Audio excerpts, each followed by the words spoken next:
Hello Algebros, we are taking the next step in simplifying rational expressions through addition and subtraction. And what we are going to be essentially doing is multiplying the terms by what they are missing from the other term's denominator. So what I mean by that is if we look here at number 5, we have 3p over the quantity of p plus 5. We look at our second term, we have 2p over 6p. Now, our first term does not have 6p in the denominator. So we are going to multiply that by 6p over 6p essentially. So it's just the same as if we have, let's say we have 2/3 plus 3/4. We would have to multiply this by 4 over 4, and we'd multiply this by 3 over 3.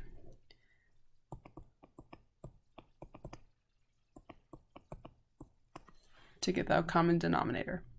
So that's what we're doing here. The only difference is I'm not going to show, let me highlight it. I'm not going to show this step right here, because I'm going to go ahead and combine it. So what I mean by that is if I would have done that here, I would have just went straight into the form of 8 plus 9 over the 1/12. So I'm not going to create extra steps for myself. If I know what the denominator is going to be at the end, which I know the denominator is going to be 6p times p plus 5. Okay.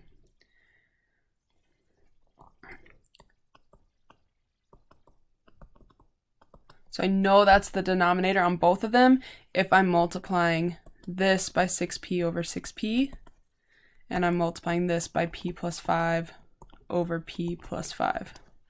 Does that make sense? I hope so. So I'm just basically cutting out the middleman here. So if I take 6p times 3p, I'm going to get 18p squared plus 2p times p would be 2p squared plus 2p times 5 would be 10p. All right, so let's simplify that. I have some p squareds I can combine together. So 18p squared plus 2p squared would be 20p squared plus 10p over 6p times p plus 5. I can factor. I have a common factor up at the top. And what would that common factor be? 10p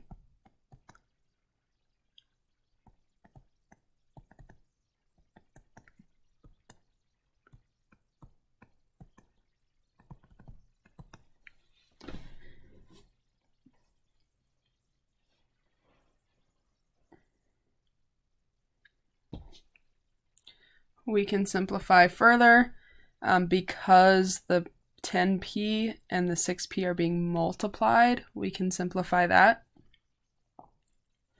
So 2 goes into 10 5 times, 2 goes into 6 3 times, and then the p and p. So we'd be left with 5 2p plus 1 over 3 times p plus 5. And that would be fully simplified. All right, let's take a look at number 7.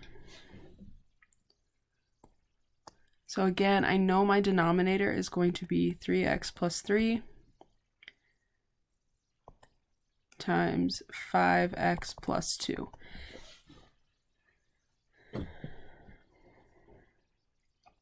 right, so I'm going to take 5x times 5x plus 2, so that'd be 25x squared plus 10x, and then this is really important. Don't forget that that's really a -2 that we're multiplying by, so that would be -6x minus 6. Again, we're taking this times that.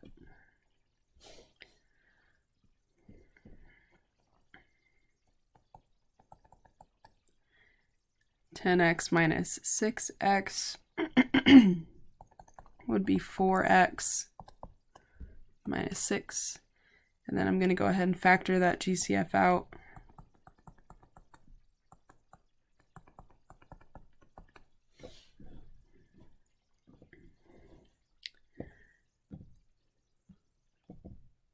Right.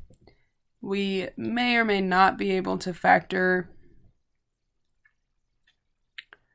the top one out. We could try, just for the fun of it.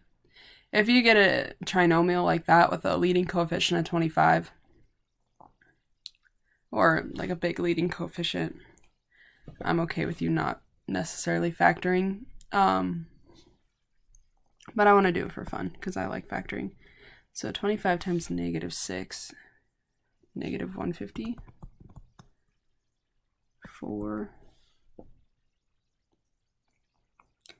So I need factors of 150 that equal 4.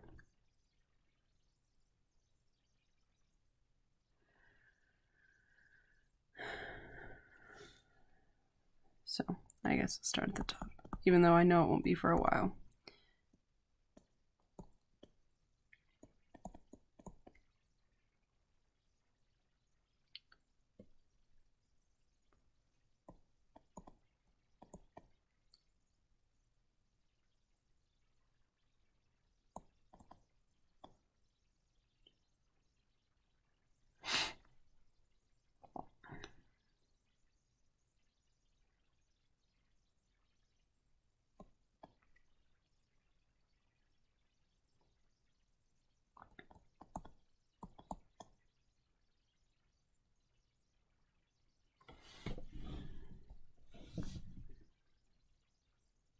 All right.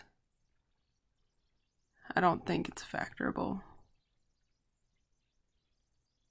because none of these will subtract to give us 4.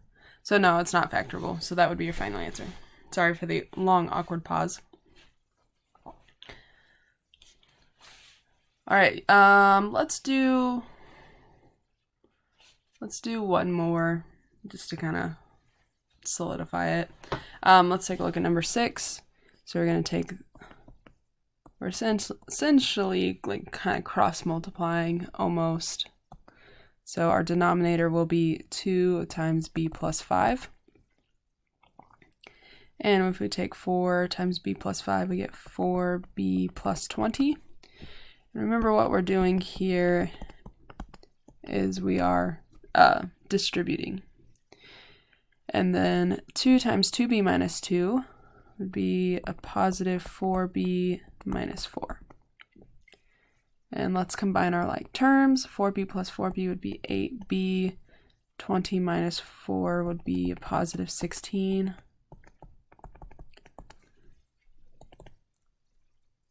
8 would be a GCF.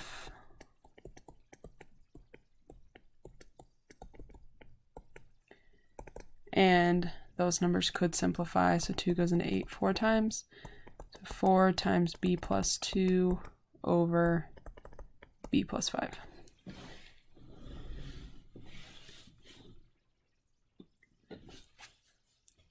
All right, well, happy mathing, and if you have any questions, make sure you get them asked.